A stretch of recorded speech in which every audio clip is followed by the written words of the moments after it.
রাখেন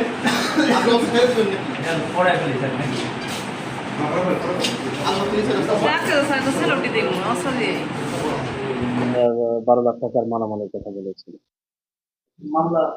এরা এরা এরা ডাকাত দলেরই সদস্য। তারা বিভিন্ন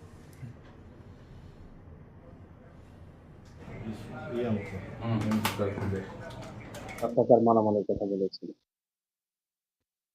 ধামরাই থানায় একটা অভিযোগ দায়ের করে যে একটা factory, men clothing factory, men washing and men clothing factory, যেটা দীর্ঘদিন যাবৎ বন্ধ অবস্থায় রয়েছে। এখানে শুধু তাদের একজন সিকিউরিটি ইনচার্জ এবং ৩ জন সিকিউরিটি গার্ড এখানে নিরাপত্তায় নিয়োজিত ছিল। ভোর রাতের দিকে ১০-১২ জন বা ১২-১৪ জনের একটা সংঘবদ্ধ ডাকাত দল তাদের ফ্যাক্টরির ভিতরে ঢুকে তাদের হাত পা বেঁধে তাদের ফ্যাক্টরি থেকে বিভিন্ন ধরনের মালামাল নিয়ে যায়।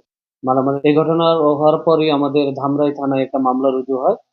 মামলা রুজু হওয়ার পর ধামরাই থানা এবং আমাদের ঢাকা জেলার ডিবি পুলিশ সবাই এই ঘটনা তদন্তে নেমে পড়ে এবং গতকাল আমাদের ডিবি একটা চৌকস টিম, অফিসার ইনচার্জ ডিবির নেতৃত্বে একটা অপারেশন পরিচালনা করে। আমরা প্রথম গাজীপুর থেকে শাহাদাত মোল্লা নামে একজনকে আটক করি এবং আটক করে তাকে জিজ্ঞাসাবাদে জানা যায় যে ডাকাতির ঘটনায় যে ট্রাকটি রয়েছে এই ট্রাকটির মালিক তিনি এবং এই ট্রাক দিয়েই মূলত উনি বিভিন্ন সময় ডাকাতি করে থাকেন। তো আমরা তারই তথ্যের ভিত্তিতে আমরা পরবর্তীতে গোলাম রব্বানী নামে একজনকে গ্রেফতার করি এবং রিমন নামে একজনকে, মোট ৩ জনকে আমরা ইতিমধ্যে গ্রেফতার করেছি এবং তাদের কাছ থেকে ডাকাতির কাজে যেটি আমাদের ট্রাকের কথা বলা হয়েছিল, যেটা দিয়ে মালামাল তারা নিয়ে এসেছিল, এই ট্রাকটি আমরা উদ্ধার করতে সমর্থ হই।